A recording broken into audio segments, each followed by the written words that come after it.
Next property है property number 8, है ना, और ये है इनइक्वलिटी बेस्ड प्रॉपर्टी। इनइक्वलिटी के सवाल जो बनते हैं आईआईटी में, है ना, मतलब एडवांस में बन जाते हैं कुछ सवाल, जेईई मेंस में तो नहीं बनते, है ना। इनइक्वलिटी बेस्ड प्रॉपर्टी,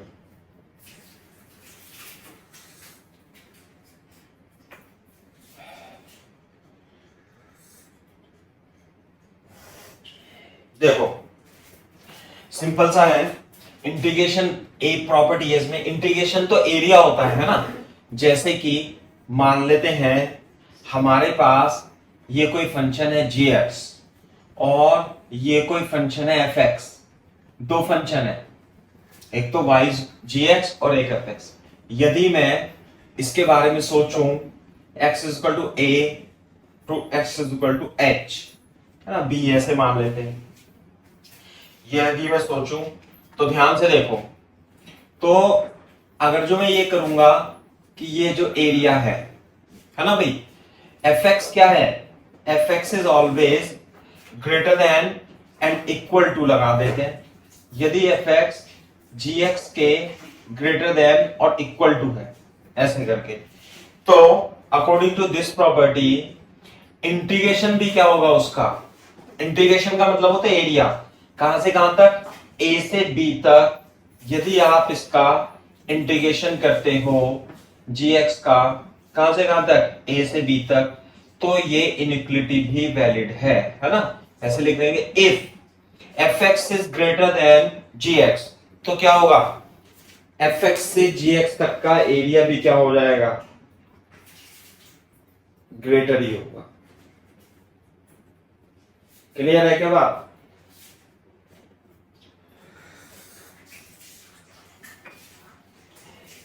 बात समझ में आ रही है ना।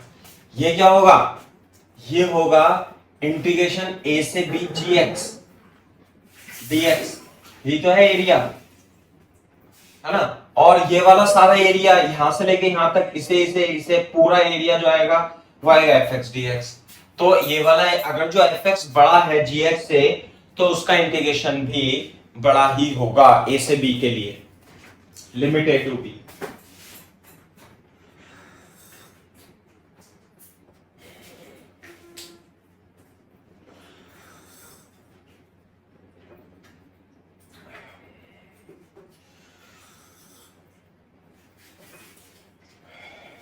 देखो जैसे कि इस पर मैं सवाल कराता हूं प्रॉपर्टी नंबर 1 पर।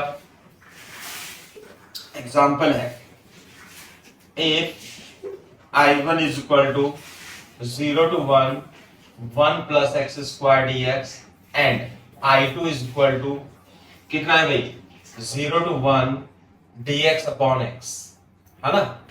ये इंटीग्रेशन दे रखा है I1 और I2। क्लियर है क्या बात। तो आपको बताना है find then I1 is greater than I2, और सेकेंड कौन सा सही है, I1 is less then R, है ना, which is correct, then which is correct, which is correct, I1 बड़ा है I2 से या I2 बड़ा है I1 से, ये बताना है अपने को।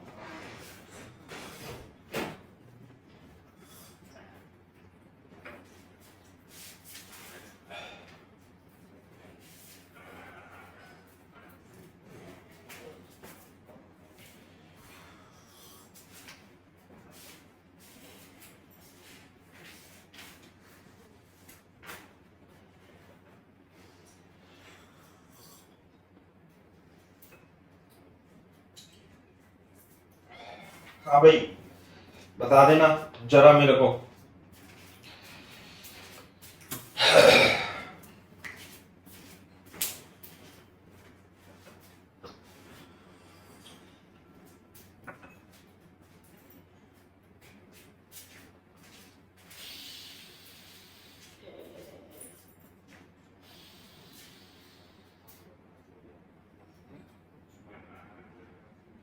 पापा बता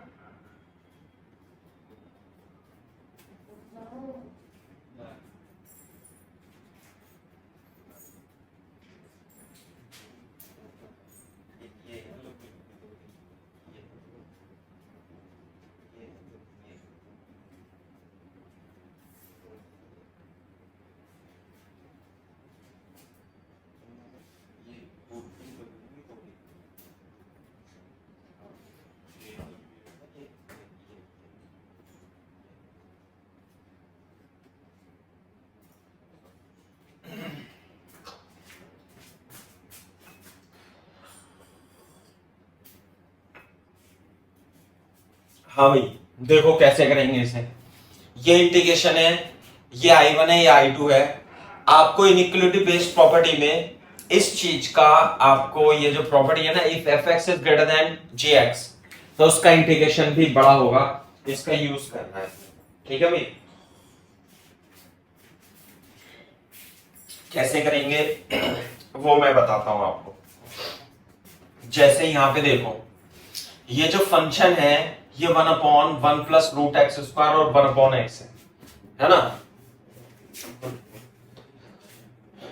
यार यहाँ से कपड़ा पहन के पूछने का।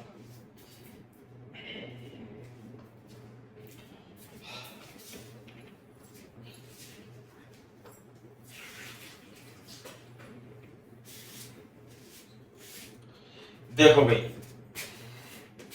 ये है फंक्शन, एक तो ये है फंक्शन fx और ये है gx। अब इसमें ये देखना है कि बड़ा कौन सा है, समझे ना। जो बड़ा होगा तो इंटीग्रेशन भी उसका ही बड़ा होगा।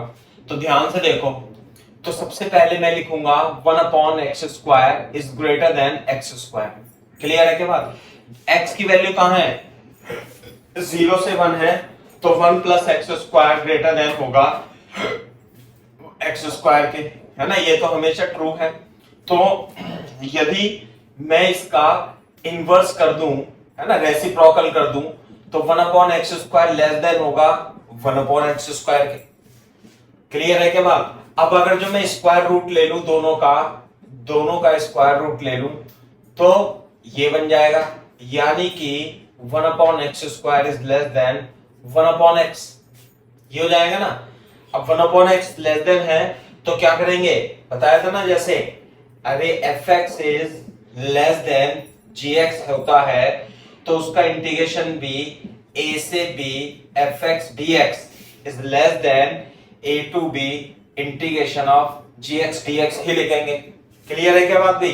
तो it is less than this, तो क्या करेंगे हम, root over 1 plus x² dx is less than 1/x dx, कहां से कहां तक, 0 से 1 तक। तो ये वाली वैल्यू क्या है, ये तो I1 है, I1 is less then I2, है ना। तो which is the correct option, second option is the correct option. तो मतलब देखने में तो बहुत टफ लगता है कि कैसे बताएं, लेकिन ये कंपैरेटिवली आसान क्वेश्चन होते हैं, है ना, इनइक्वालिटी के, और ये आईआईटी में खूब आते हैं सवाल।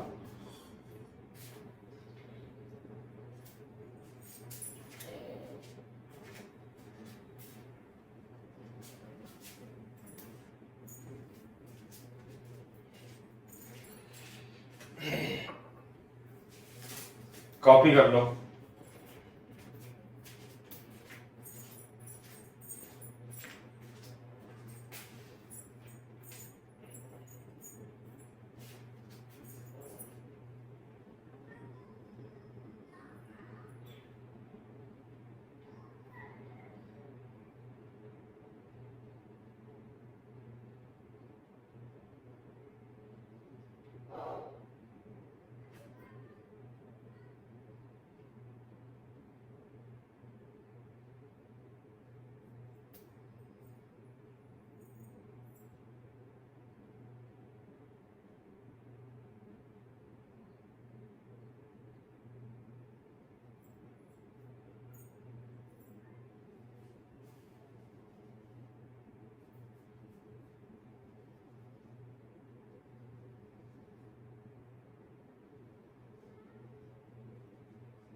हाँ भाई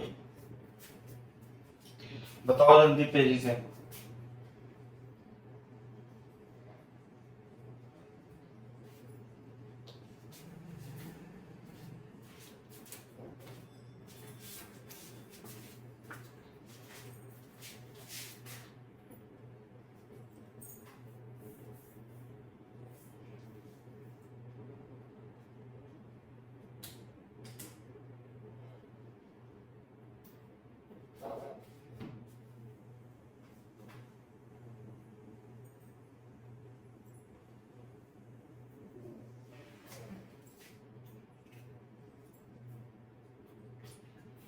देखो दूसरा सवाल है, दूसरा इसी तरीके का इनिक्वलिटी का क्वेश्चन है ना। I1 I2 में आपको बड़ा बताना है, कौन सा बड़ा है कौन सा छोटा है। For example I1 is equal to 0 से 1, inequality most of the cases में 0 से 1 ही रहेगी। 1 प्लस एक्स की पावर 8, 1 प्लस एक्स की पावर 4 dx, एक तो ये हो गया।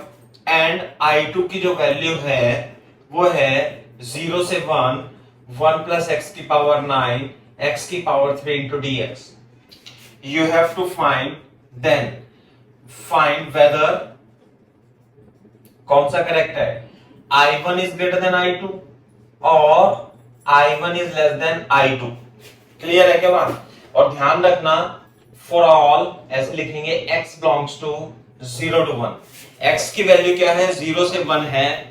आपको इसके लिए इस इंटीग्रेशन में इनइक्वालिटी सेटअप करनी है कि I1 बड़ा होगा या I2 बड़ा होगा। बताओ बेटा।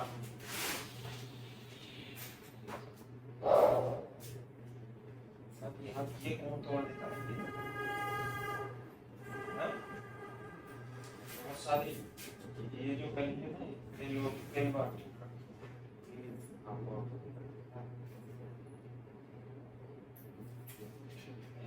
एक थोड़ी तो कभी तो लेक्चर से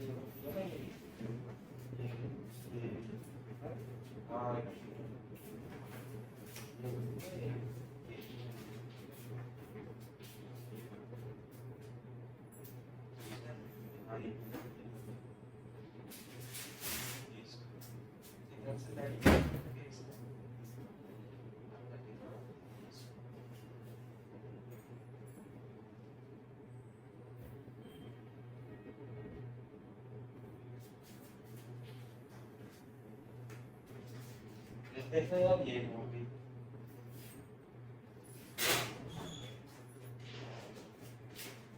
हाँ भाई देखो कैसे करेंगे बच्चों इसे। फिर से हम वही fx gx देखेंगे कि बड़ा है या छोटा है। हाँ भाई ध्यान से बताना मेरे को कि अगर जो x सॉल्यूशन लिखेंगे, अगर जो x क्या दे दिया उसने 0 से 1 दे रखा है ना, वो अगर जो यहां लिख के भी नहीं देता तो आपको 0 से 1 के बारे में पता होना चाहिए। तो यदि x 0 से 1 है, 0 से 1 का मतलब क्या है 0.3 है ना, ऐसे 0.52 ऐसे करके है ना। तो ध्यान रखना 0 से 1 के लिए अगर जो x की पावर 9 है और x की पावर 8 है तो इसमें कौन बड़ा होगा भाई। प्रज्ञा, दिशा एंड कशिश बताओ बेटा। यदि x 0 से 1 है तो इसमें कौन बड़ा होगा, x की पावर 9 या x की पावर 8। ये बड़ा होगा या x की पावर 8 बड़ा होगा। x है 0 से 1, बता सकता है कोई बच्चा। नहीं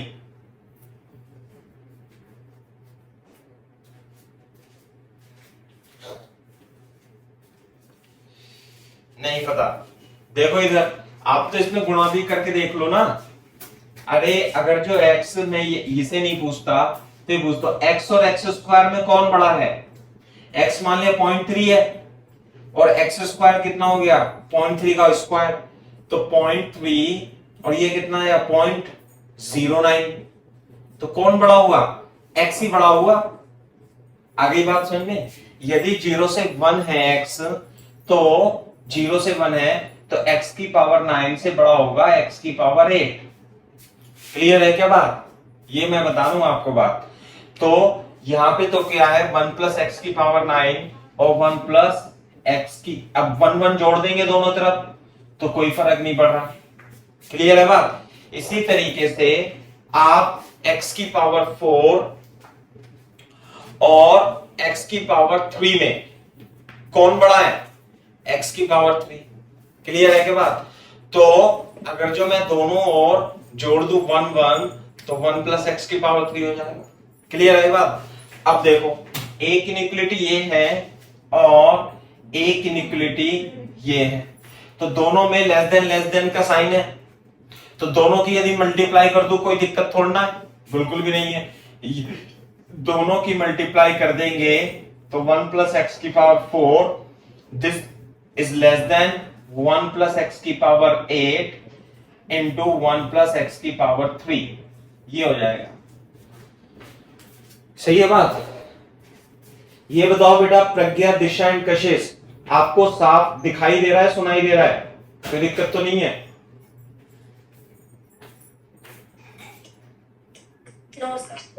ठीक, कॉपी करो।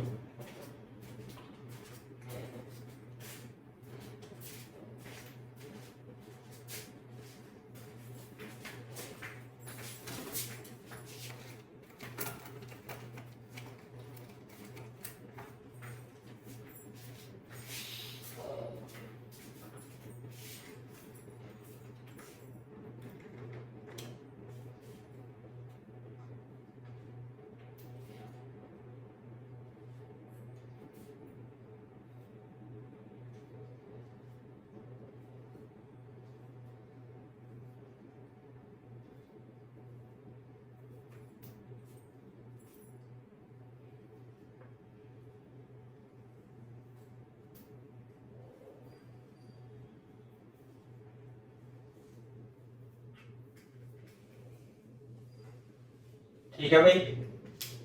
तो क्योंकि ये लेस देन है, ये लेस देन है, दोनों की इनइक्वलिटी की मल्टीप्लाई कर दी।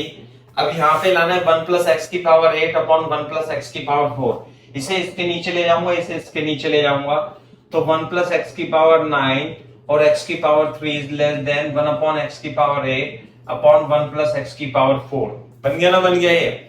अब मैंने बताया था यदि f x is less than g x हो तो उनका इंटीग्रेशन भी क्या होगा, a से b और b से इंटीग्रेशन भी लेस होगा, तो प्रॉपर्टी नंबर 8 लगा देंगे, है ना।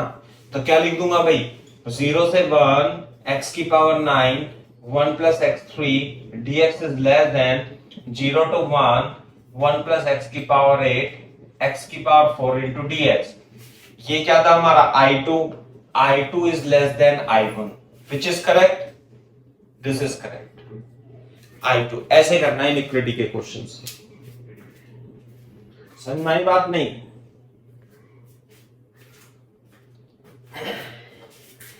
तो आसान है कंपैरेटिवली क्वेश्चन, ऐसे कोई दिक्कत वाली बात नहीं।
चलो क्लियर है क्या बात। अब देखो एक क्वेश्चन अपन और लिखते हैं। क्वेश्चन क्या है, लिखो एग्जांपल लिखो, if I1 is equal to 0 to pi by 4 e की पावर x स्क्वायर dx, है ना, and I2 is equal to 0 to pi by 4, है ना भाई, e की पावर x dx। ये वाला सवाल हो गया। I3 इज इक्वल टू, है ना, 0 टू पाई बाई 4 e की power x square cos x dx, है ना, और फोर्थ है I4 is equal to 0 to pi by 4 e की power x square cos x dx। Clear है क्या बात? Then relate I1, I2, I3 and I4। ये आपको रिलेट करना। क्लियर है क्या बात पे? I1, I2, I3, I4 you have to relate।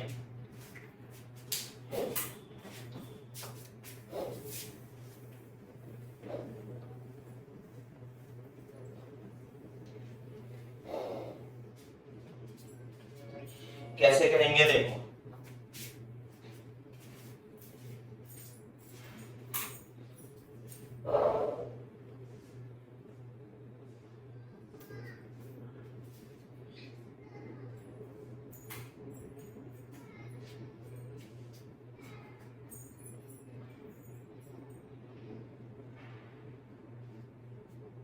अब आ रहे हैं बहुत सारी जगह, ऊपर भी आ रहे, ऊपर भी आ रही है, पता ये भी आ रही है, इनके साथ हमारे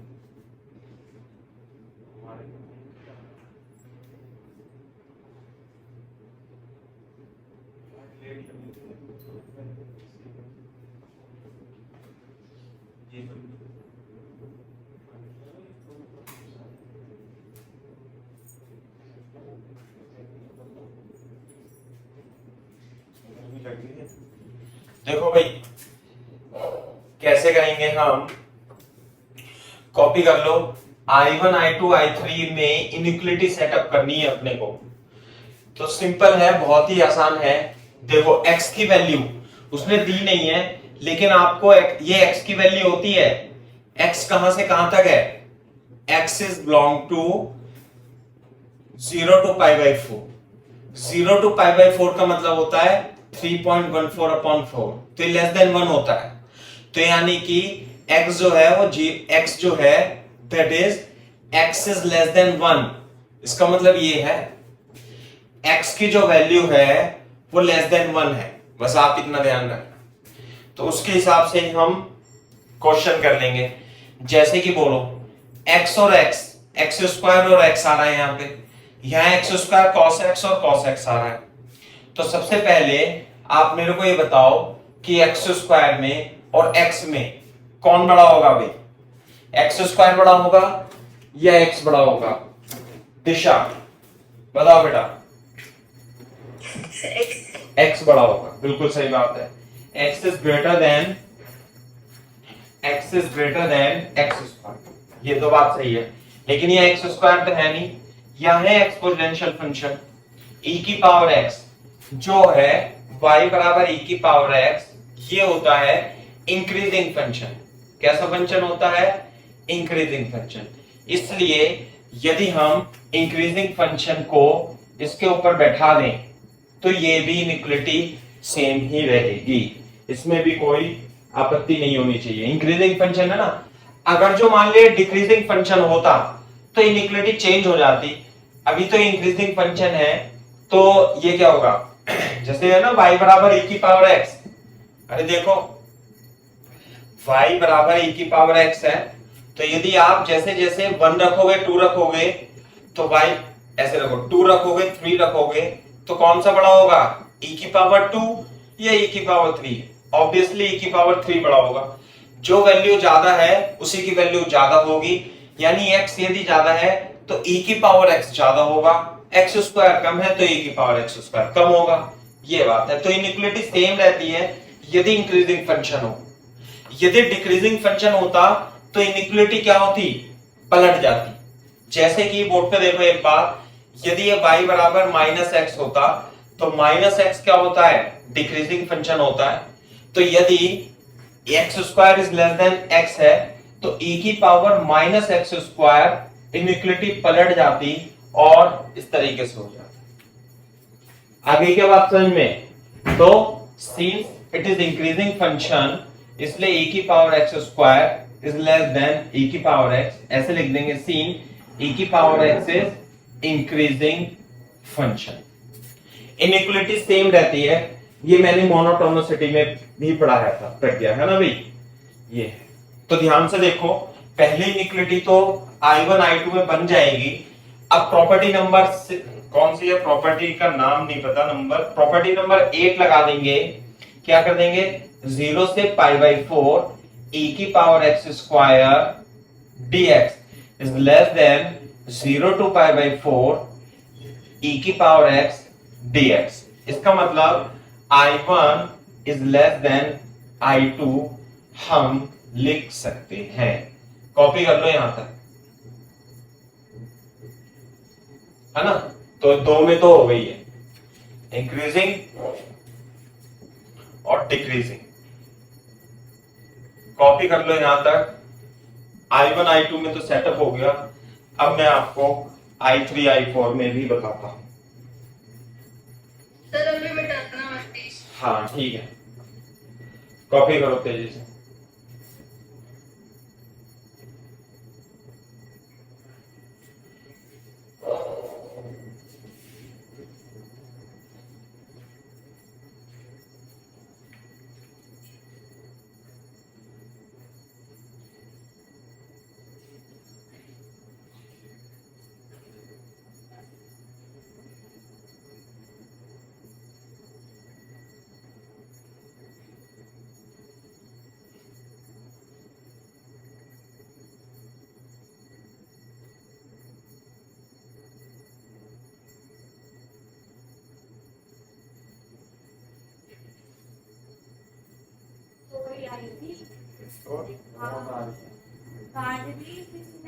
कहाँ पे?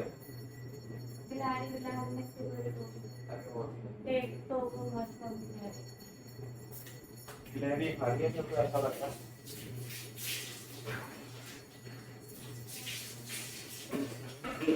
चल कभी तो खा रहा।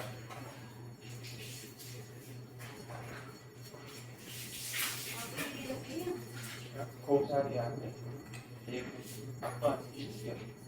नीचे देखो खिलाड़ी ने ऐसे दिखाई दे।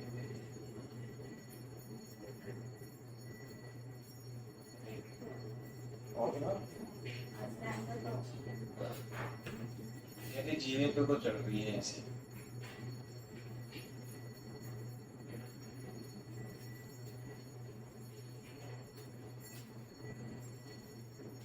हाँ भाई दूसरा देखो अभी।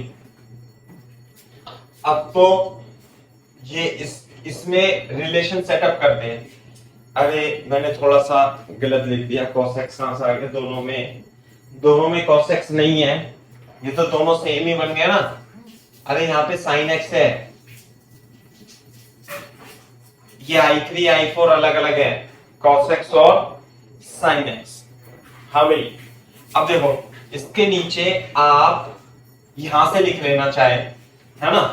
ये बताओ sin x का ग्राफ तो ऐसे बनता है 0 से पाई, है ना भाई, और cos ये हो गया पाई बाई 2, और cos x का कैसे बनता है, ऐसे बनता है, ये है आपका पाई बाई 2। क्लियर है बात? नहीं आई बात समझ में? तो और ये हो जाता है पाई बाई 4। क्लियर है क्या बात? समझे? तो ध्यान से देखो, मैं बड़ा करके बनाता हूं। पाई बाई 4 तक बनाते हैं हम, पाई बाई 4 तक। ये तो है sin x, है ना, और ये है cos x, ये है cos x। आती है क्या बात समझ में? cos x देखो ऐसे यूं, sin x है ये वाला, ये है cos x। तो ये बताओ, ये है 0 से pi by 4।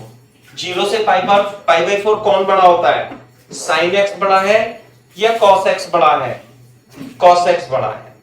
cos x is greater than sin x, x belongs to 0 to π/4, चाहे आप रख के देख लो। cos 30 और sin 30 में cos 30 की वैल्यू बड़ी होगी, समझे ना? ये है cos x बड़ा है।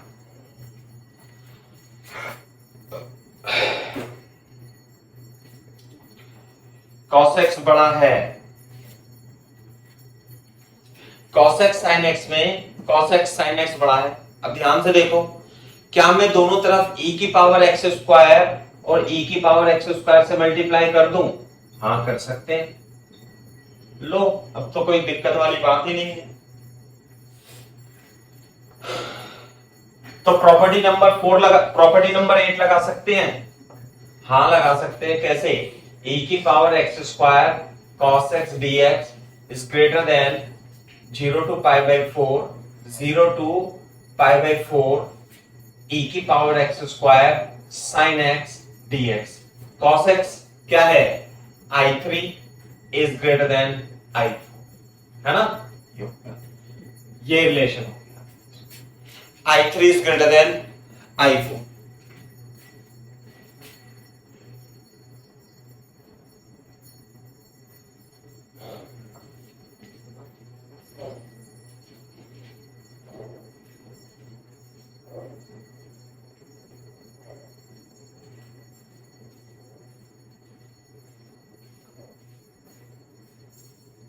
अपने आप में ये दो अलग क्वेश्चन है ही, एक तो इसमें कंपेयर करना, एक इसमें कंपेयर करना।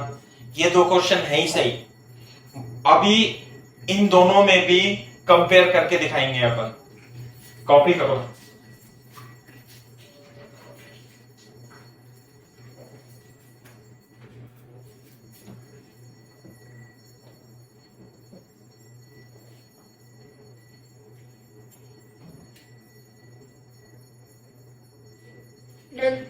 ठीक है बेटा, अब देखो, यदि मैं cos x में बात करूं तो जो cos x की वैल्यू होती है, cos x इज, अगर जो हम देखें तो cos x is always less than 1। cos x हो या sin x हो, ये हमेशा लेस देन 1 होता है। और यदि मैं x स्क्वायर से दोनों तरफ मल्टीप्लाई कर लूं तो कोई फर्क नहीं पड़ेगा, बिल्कुल नहीं पड़ेगा। सही है ना? क्योंकि अबे हमें तो इन दोनों में रिलेशन लाना है। तो अगर जो मैं प्रॉपर्टी नंबर 8 लगा दूं तो भी कोई फर्क नहीं पड़ेगा। 0 to π/4, 0 to π/4 e की पावर x स्क्वायर dx। तो देखो ये क्या है? ये तो I3 है, और ये क्या है भाई? ये है I1। बस आ गया, रिलेशन आ गया। अब ध्यान से देखो, I1 लेस देन I3 है, I1 लेस देन I3 है, और I2 से भी छोटा है। Sorry, I1 is greater then I3 है, I1 is greater then I3 है, और I2 भी बड़ा है I1 से। तो ध्यान से देखो, बोर्ड पे देखना, इन तीनों को मिला देंगे अब हम। I2 is greater than I2 is greater then I1, ये लिखा, और I1 is greater then I3, और यहां देखो, यहां पे क्या लिखा हुआ है? I3 इज ग्रेटर देन, मतलब कि I4 is less then I3। समझ में आई बात? तो I3 किससे बड़ा है? I4 से। So this is the relation between I1, I2 and I3। देख लो एक बार।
देखो कॉपी कर लो तेजी से, जब कॉपी करना तो बता देना।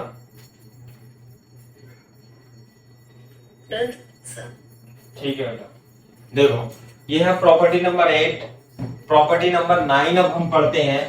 बहुत ही ज्यादा इंपॉर्टेंट प्रॉपर्टी है और इसमें से क्वेश्चन आता ही आता है ना, इंटीग्रेशन का आ ही जाएगा क्वेश्चन। लिखो प्रॉपर्टी नंबर 9 और इसे बोलते हैं हम Newton Leibniz theorem. Newton Leibniz theorem clear है क्या बात? Newton Leibniz theorem. और ये किसी भी चैप्टर में आ सकता है, किसी भी टॉपिक में, किसी भी चैप्टर में आ सकता है, ये कहीं भी आ सकता है, कोई से भी चैप्टर में, है ना। Newton Leibniz theorem.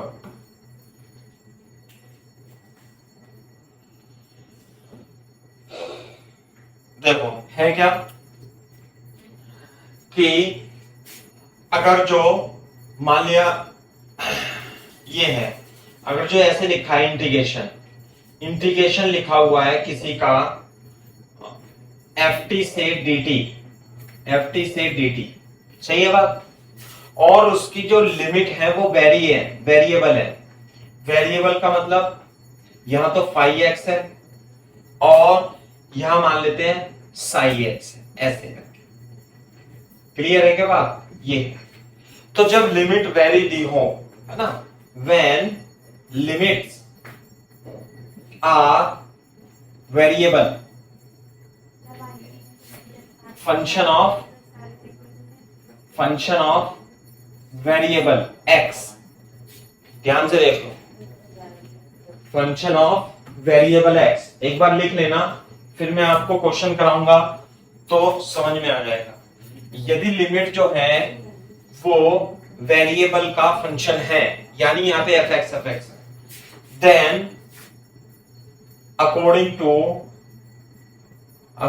To Newton Leibniz theorem NLT, according to NLT Newton Leibniz theorem, जो इसका इंटीग्रेशन होगा पता है कैसे होगा?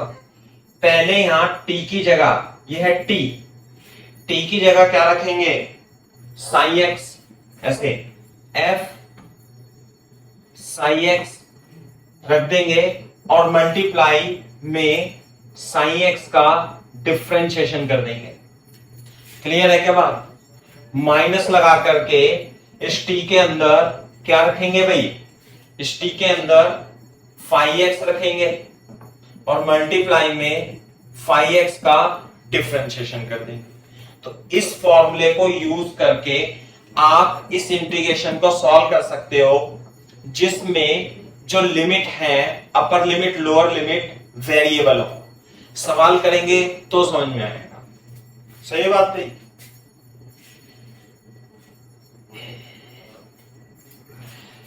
एक मिनट, ये y है ना, यहाँ पे y, तो ये निकलता है इसका डिफरेंशिएशन dy dx निकलता है, इंटीग्रेशन नहीं निकलता है। dy dx फाइंड करना हो तो ऐसे करके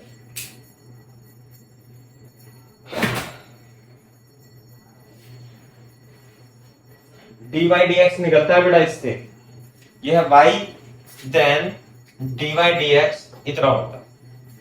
आई नहीं है, ये इंटीग्रेशन नहीं है, गलत लिखा था इसमें।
देखो भाई, मैं इसमें एक सवाल कराता हूं, तब आपको इसका एप्लीकेशन पता लगेगा। जैसे y इक्वल टू कितना है भाई, log t dt है ना, और लिमिट है x स्क्वायर से x की power 3, then you have to find dy upon dx। आपको ऐसा फाइंड करना है, log t dt, log t dt, then you have to find dy upon dx।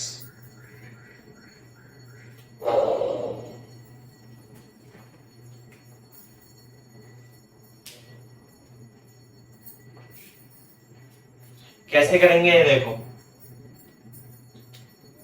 हाँ भाई, एनएलटी देखो, जब लिमिट कांस्टेंट नहीं हो, वेरिएबल हो, तो न्यूटन लेबनीज थ्योरम याद रखना। और ये भी याद रखना है, किसी भी चैप्टर में आ सकता है, जरूरी नहीं ये इसका मतलब पार्ट नहीं है कि इंटीग्रेशन नहीं आएगा।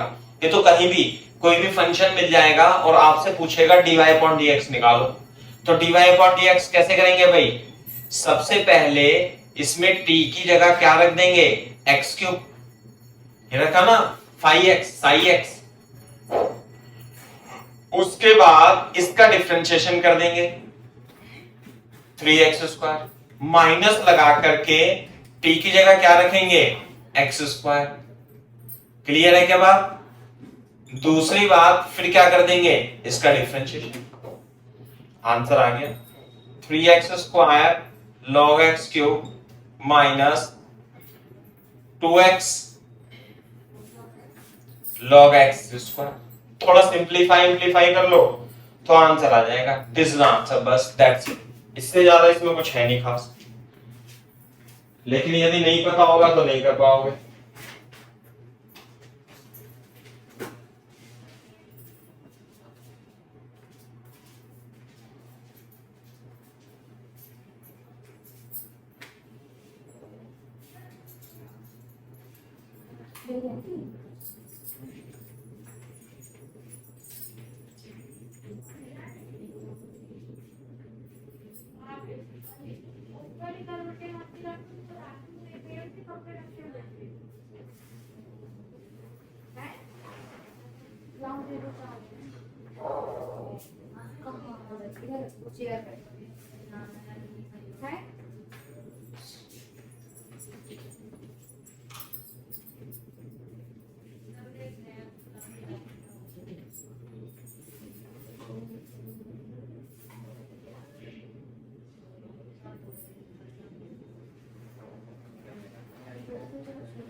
हाँ भाई, समझ आ गई ना बात। तो इसमें छोटी सी कहानी है, कोई बहुत बड़ी कहानी नहीं है, है ना। एनएलटी में न्यूटन लेबनीज थ्योरम, जैसे कि मैं आपको एक सिंपल सा एग्जांपल देता हूं और ये सवाल पूछे जाते हैं। फॉर एग्जांपल ऐसे लिखा हुआ है, इफ gx, एग्जांपल लिखेंगे हम, gx is equal to integration 1 to x root over t की पावर 4 प्लस 1 इंटू dt, ऐसे लिखा हुआ है।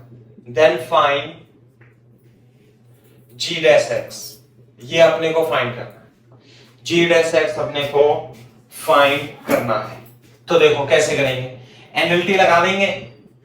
अरे अप्लाई न्यूटन लेबनीज थ्योरम। क्या है एनएलटी, g डैश x यानी इसका डिफरेंशिएशन करना है।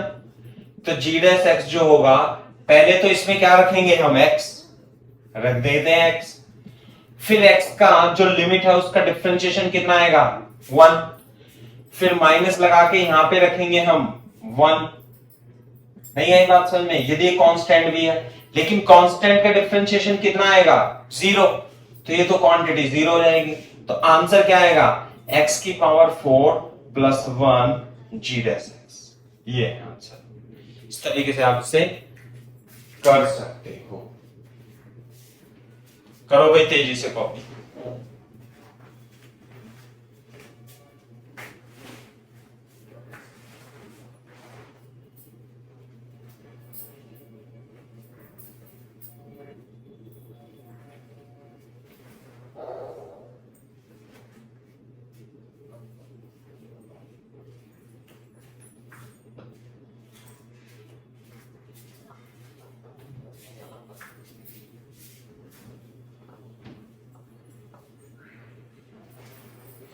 जैसे कि ये देखो, for example if dy dx of 0 to y square cos t dt is equal to dy dx of integration of x square sin t dt, then find dy upon dx। ये आपको निकालना। कैसे करेंगे बताओ। डिफरेंशिएशन करना है, इस integration का डिफरेंशिएशन करना है x के रेस्पेक्ट में, इस इंटीग्रेशन का डिफरेंशिएशन करना है x के रेस्पेक्ट में, then you have to find dy upon dx। कैसे करेंगे बताओ।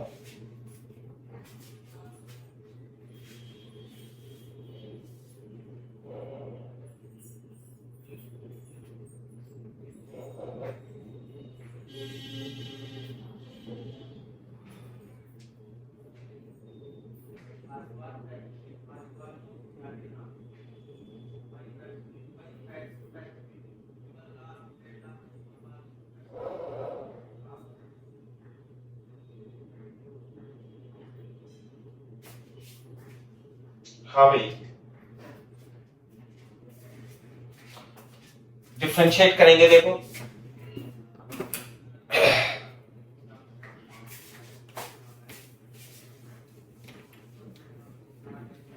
इधर dy अपॉन dx फाइंड करना है, तो मैं इसे तो हटा देता हूं। इस इधर इसे छोड़ दो जरा एक बार। इसका डिफरेंशिएशन करना है ना इस इंटीग्रेशन का। यदि किसी इंटीग्रेशन का डिफरेंशिएशन करना हो x के रेस्पेक्ट में और x की लिमिट है, तो एनएलटी लगाएंगे, न्यूटन लेबनिज थ्योरम। तो पहले t की जगह क्या रखेंगे हम, एक्स स्क्वायर। फिर क्या करेंगे, एक्स स्क्वायर का डिफरेंशिएशन, फिर लगाएंगे माइनस। लेकिन यहां पे तो जीरो है, तो जब जीरो का डिफरेंशिएशन करेंगे तो जीरो ही आ जाएगा। तो इधर की साइड तो क्या बन जाएगा बेटा, 2x sin x square x। आ गई बात समझ में। अब ध्यान से देखो, इधर देखो। अब ये देखो, यहां पे है y स्क्वायर और डिफरेंशिएशन करना है x के रेस्पेक्ट में। तो क्या करेंगे हम, बोर्ड पे देखो। पहले हम रखेंगे इसमें, क्या रखेंगे भाई, पहले रखेंगे हम t की जगह y स्क्वायर, फिर डिफरेंशिएशन करेंगे y स्क्वायर का x के रेस्पेक्ट में।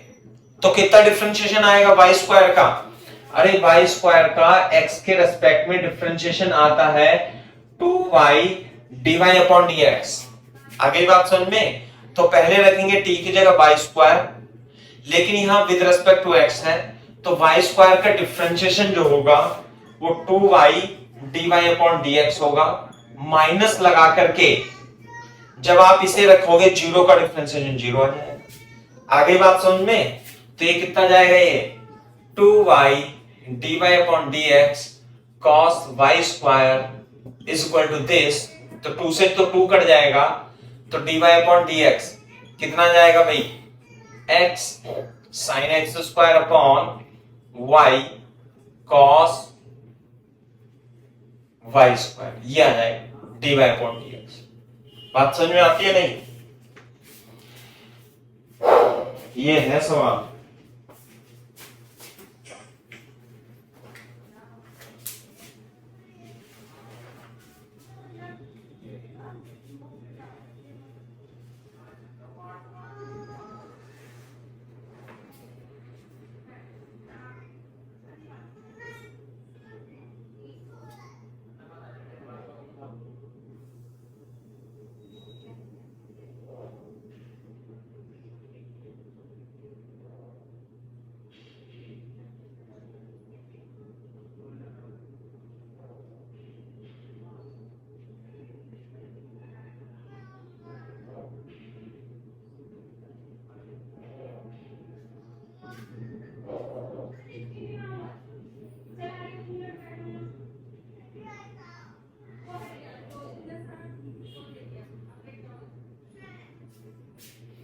कर लिया भाई कॉपी? तो मेरे ख्याल से समझ में आना चाहिए आपको, है ना। डिफरेंशिएशन करना है। एनएलटी न्यूटन लेबनिज थ्योरम कब अप्लाई करेंगे भाई हम? जब आपको किसी इंटीग्रेशन का डिफरेंशिएशन करना हो और जब लिमिट वेरिएबल हो, है ना। जैसे ये है, जैसे इस वाई स्क्वायर का एक्स के रेस्पेक्ट में करना था ना, तो पहले तो वाई स्क्वायर की जगह वाई स्क्वायर रखेंगे, फिर इसका डिफरेंशिएशन एक्स के रेस्पेक्ट में, तो ये आता है। अगर जो यहां पे मान लिया y होता तो फिर क्या रखते? अरे y का डिफरेंशिएशन y के रिस्पेक्ट में तो 1 ही बन जाता, फिर तो यही आ जाता 2y, है ना ऐसे। और यहाँ पे तो 2x जैसे आ गया, यहाँ पे y आ जाता। लेकिन यहाँ पे डिफरेंशिएशन है x के रिस्पेक्ट में, तो इसलिए y स्क्वायर का डिफरेंशिएशन x के रिस्पेक्ट में 2y dy अपॉन dx ही आएगा। और dy अपॉन dx की तो वैल्यू पूछी है क्वेश्चन में।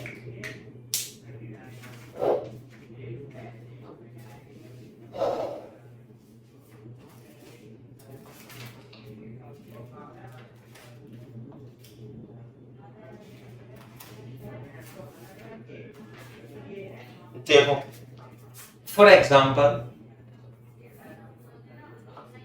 फाइंड f4 अपॉन 25, ये फाइंड करना है। If 0 to t square x fx dx is equal to 2 upon 5 t की पावर 5। ये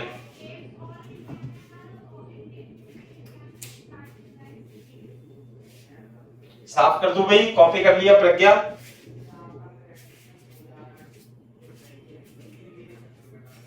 यस सर। हाँ देखो, अब नेक्स्ट क्वेश्चन देखो। नेक्स्ट क्वेश्चन को देखते ही आपको पता लगेगा कि आपको डेफिनेटली जब लिमिट वेरिएबल हो तो आपको एनएलटी न्यूटन लेबनिज थ्योरम आपको लगानी है। आगे बात समझ में? तो ये टी स्क्वायर है, तो क्या करेंगे?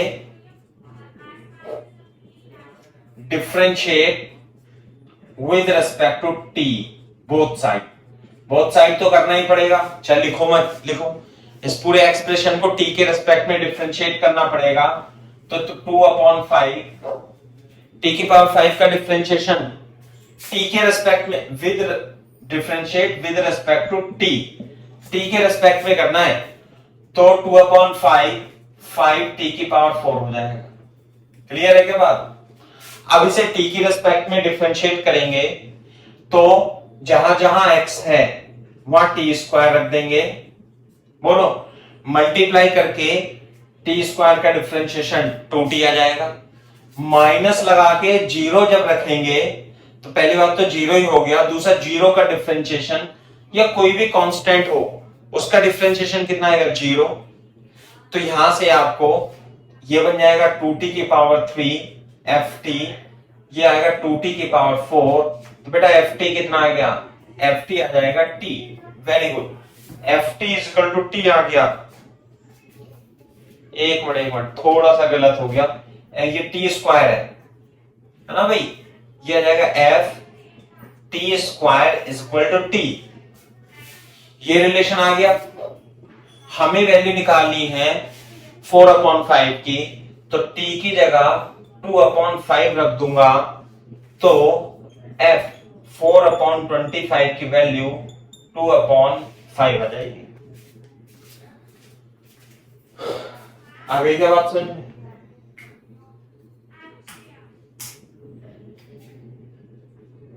सही सवाल है।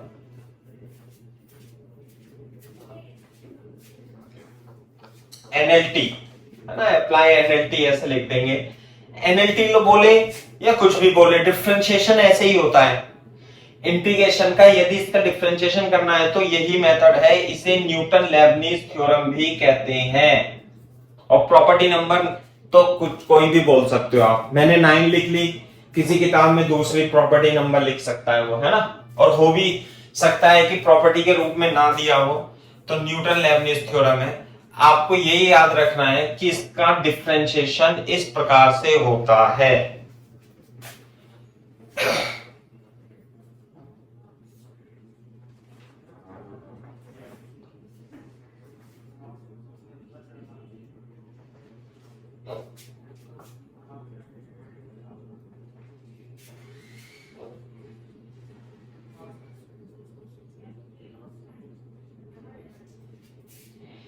करो का सवाल।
हाँ भाई देखो, अब इसे कैसे करेंगे, एनएलटी लगा देंगे इसमें भी, Newton Leibniz theorem apply NLT. जब आप न्यूटन लेबनीज थ्योरम लगाओगे तो पहले तो इसमें 1 रखोगे, फिर 1 का डिफरेंशिएशन आएगा 0 और माइनस लगा के फिर क्या लिखोगे भाई इसमें sine square x f sine x. Clear है बात, डिफरेंशिएट करना है ना दोनों, बोथ साइड, और साइन एक्स का डिफरेंशिएशन कितना हो जाएगा 0 और माइनस कॉस एक्स का डिफरेंशिएशन हो जाएगा 1। एनएलटी का मतलब होता है differentiate both side with respect to x. इधर भी एक्स के रिस्पेक्ट में आपने डिफरेंशिएट करा और इधर भी। क्लियर है क्या बात, तो साइन एक्स का डिफरेंशिएशन तो कॉस एक्स आ जाता है और 1 का तो 0 हो गया, और इस तरीके से लगा तो एफ एक्स आ जाएगा ना, इससे क्या जाएगा भाई f sine x is equal to minus से माइनस कट जाएगा cos x upon sine square x. Clear है क्या बात, कुछ गड़बड़ हो रही है, हाँ गड़बड़ तो हो ही गई। कैसे, ध्यान से देखो, अभी पहले तो हमने टी की जगह साइन एक्स रख दिया, अब साइन एक्स का डिफरेंशिएशन तो करेंगे नहीं करेंगे, कितना आएगा कॉस एक्स, और इधर कितना आएगा 0 माइनस कॉस एक्स। क्लियर है क्या बात, तो एफ साइन एक्स जो आएगा इंटू कॉस एक्स, माइनस से माइनस कट जाएगा, ये साइन स्क्वायर एक्स और माइनस कॉस एक्स है ना भाई, कॉस एक्स माइनस से माइनस कट जाएगा, कॉस एक्स से कॉस एक्स भी कट जाएगा, ध्यान रखना।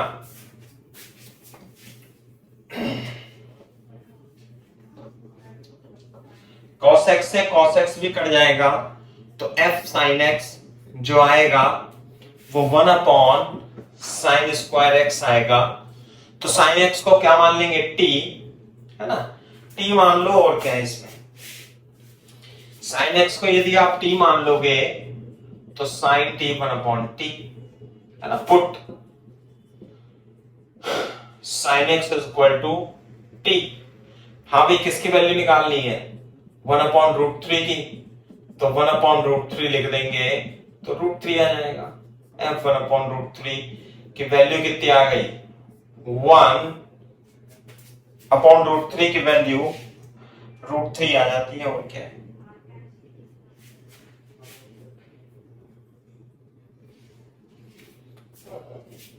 x की जगह यदि मैं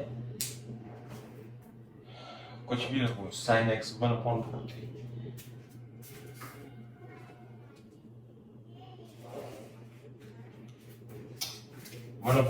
का स्क्वायर आएगा ना, ये मैं तो कह रहा हूं यहां पे आएगा टी स्क्वायर। साइन एक्स को टी माना तो यहाँ टी स्क्वायर आएगा, टी स्क्वायर क्या मतलब है 3, ये आएगा आंसर इसका। कॉपी करो तेजी से।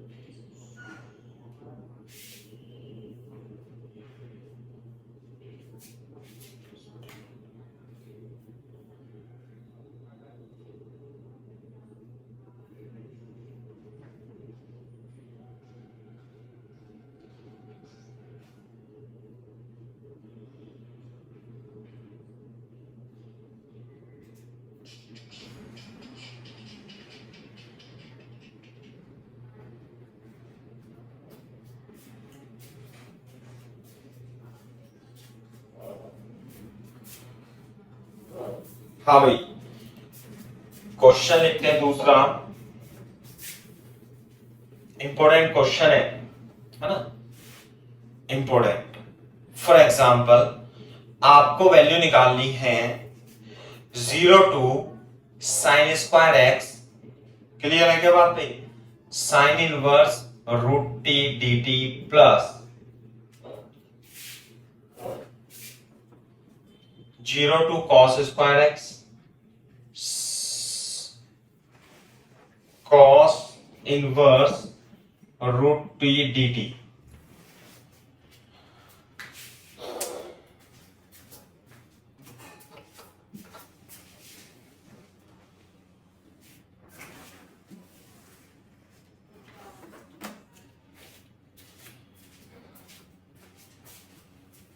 cos inverse sine inverse √t,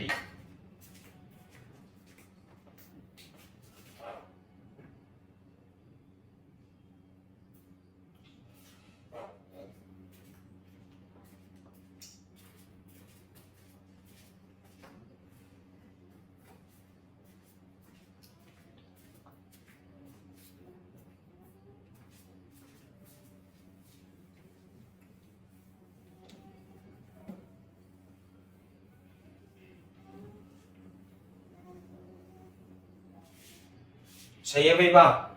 तो देखो जरा, हमें इस फाइंड ऐसे निकालना, फाइंड एफ एक्स, फंक्शन निकालना है एफ एक्स, हमें एफ एक्स की वैल्यू निकालनी है, यानी कि ये हमें कैलकुलेट करना है बेसिकली, कुल मिला के बात ये है ना। तो कैसे करेंगे देखो, मैं बताता हूं। जब भी आपको इस प्रकार से लिमिट में वेरिएबल फंक्शन हो तो आप हमेशा एनएलटी लगा सकते हैं और कोई ऑप्शन ही नहीं है।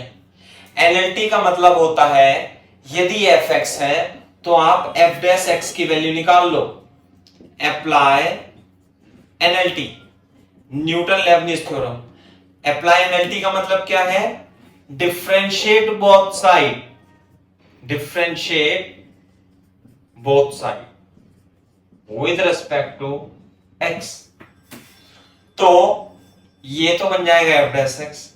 इसका डिफरेंशिएशन का रूल क्या बताया, टी की जगह क्या लिख दोगे आप, साइन स्क्वायर एक्स, और साइन स्क्वायर एक्स का डिफरेंशिएशन करोगे वो आएगा 2 sine X cos x, minus लगा के जीरो की कहानी तो खत्म हो जाएगी।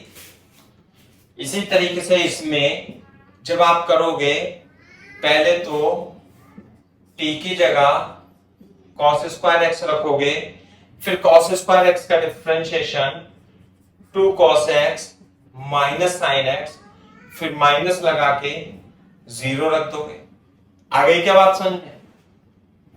ये तो बोर्ड पे देखो क्या बन जाएगा भाई, ये ये तो बन जाएगा साइन 2x, ये बन जाएगा sign 2x, sine square x जब आप बाहर लोगे रूट में तो ये बन जाएगा sine inverse sine x। Clear है क्या बात? प्लस ऐसी कॉस इनवर्स कॉस x और ये बन जाएगा माइनस साइन 2x, है ना, क्योंकि माइनस है साइन 2x होगा। अब देखो साइन इनवर्स साइन x तो x इंटू साइन 2x, ये माइनस बाहर आएगा cos inverse cos x, x into sine 2x, दोनों कैंसिल हो जाएंगे, f डैश x 0 आ जाएगा। क्लियर है क्या बात भाई? f डैश x की वैल्यू कितनी आ जाएगी? 0 आ जाएगी।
हाँ भाई,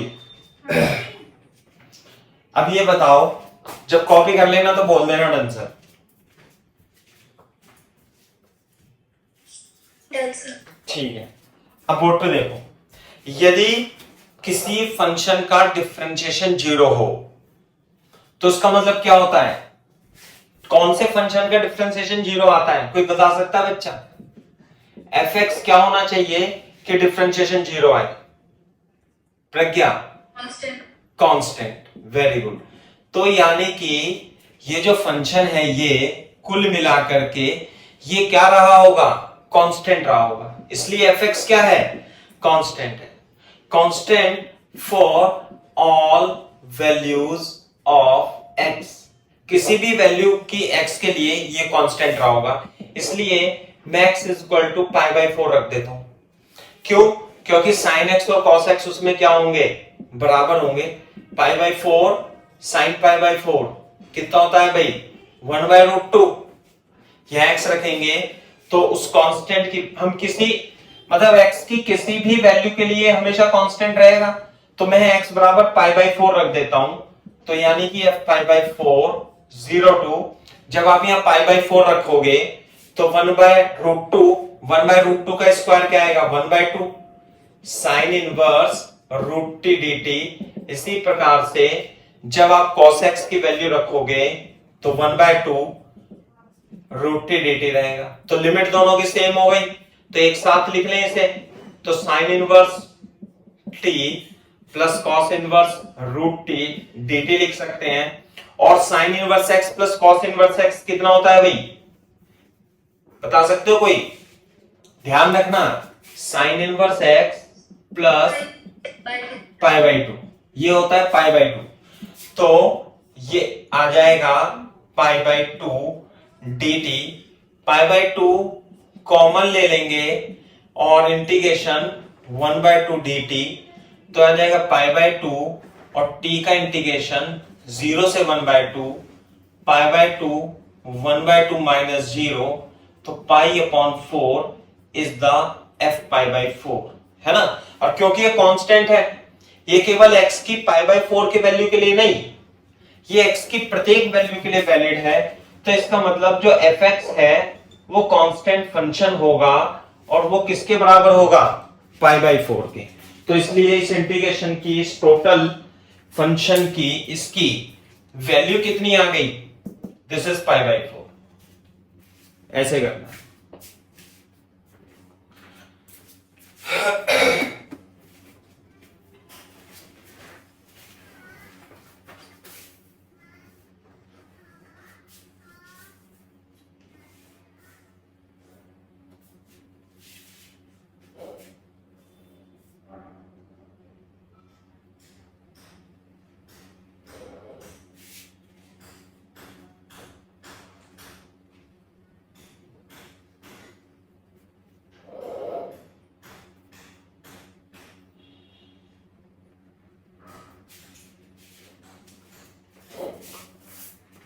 इसी प्रकार का एक दूसरा क्वेश्चन भी है ना, वो भी बहुत इंपॉर्टेंट है, उसे भी आपको फाइंड करना, सेम न्यूटन्स लेबनीज थ्योरम लगा करके करना। ठीक है भाई। For example find fx 1 upon e to 10x t upon 1 plus t square dt plus 1 upon e cot x dt upon t plus 1 upon t square. Then find fx.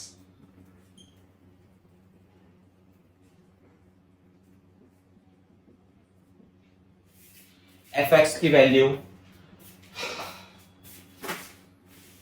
आपको find करना, find the value of fx।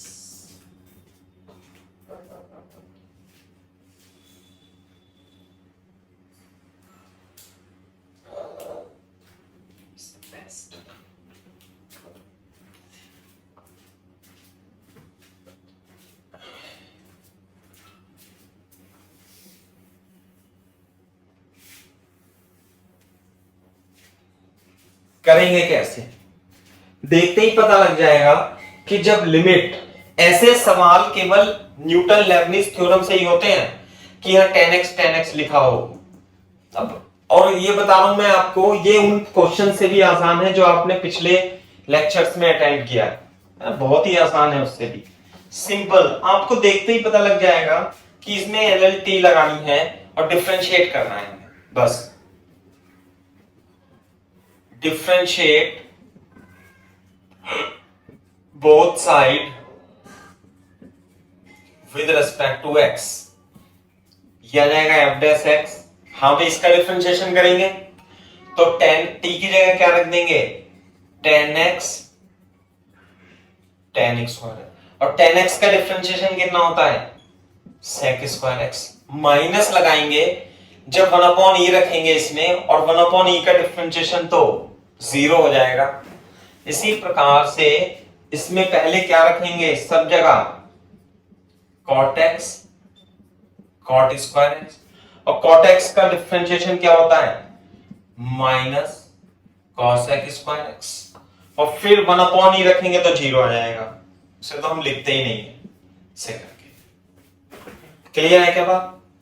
Board पे देखो जरा ध्यान से कि ये 1 plus 10 square x sec square x होगा, ये इससे कट जाएगा तो यहां तो बचेगा 10x, ये माइनस यहां पे आ जाएगा, और 1 प्लस कॉट स्क्वायर एक्स क्या होता है, कॉस स्क्वायर एक्स, ये इससे कट जाएगा तो नीचे बचेगा कॉट एक्स, है ना भाई।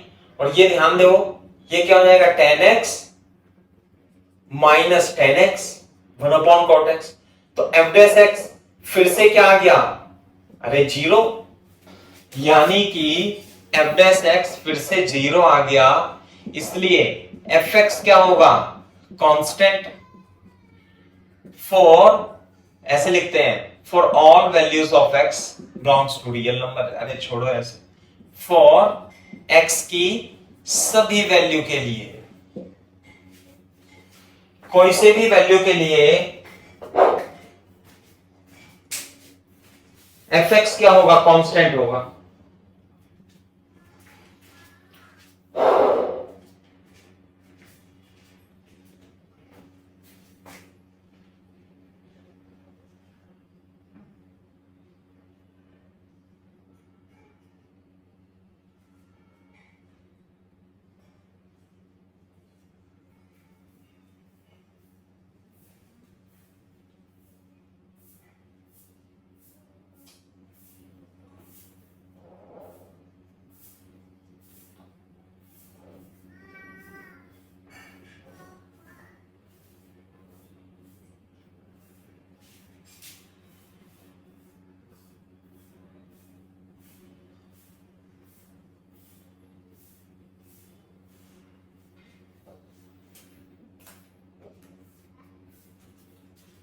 तो यह x की क्या वैल्यू रखूं जिससे कि ये लिमिट सेम आ जाए भाई, tan x और cot x की वैल्यू सेम हो, x की जगह मैं रख दूंगा π/4, क्योंकि tan π/4 और cot π/4 की वैल्यू कितनी होती है, 1 होती है।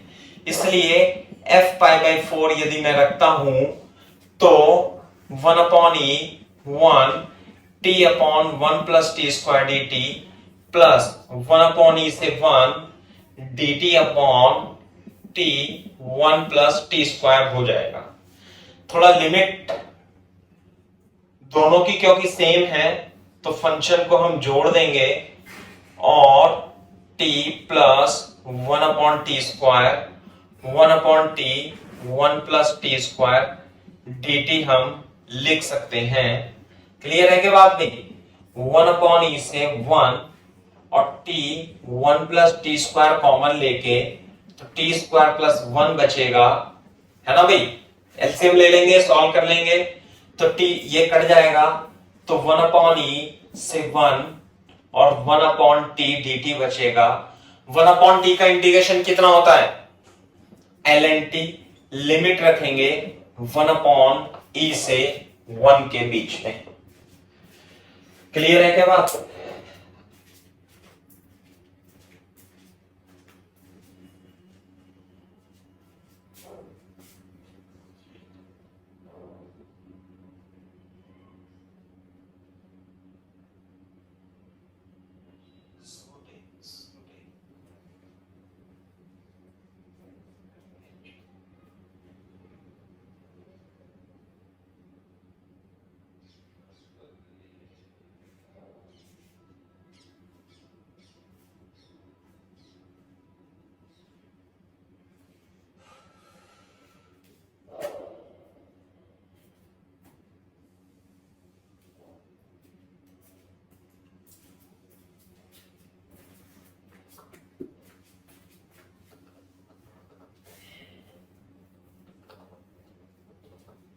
हाँ भाई, तो ये π/4 की वैल्यू आ जाएगी तो π/4 कितना होगा भाई, पहले रखेंगे 1 तो ln 1 माइनस फिर रखेंगे 1/e तो ln 1 कितना होता है 0 और ये आ जाएगा ln e की पावर -1, ऊपर जाके माइनस बाहर आ जाएगा ln e आ जाएगा और ln e बेस e कितना होता है 1 तो π/4 की 1।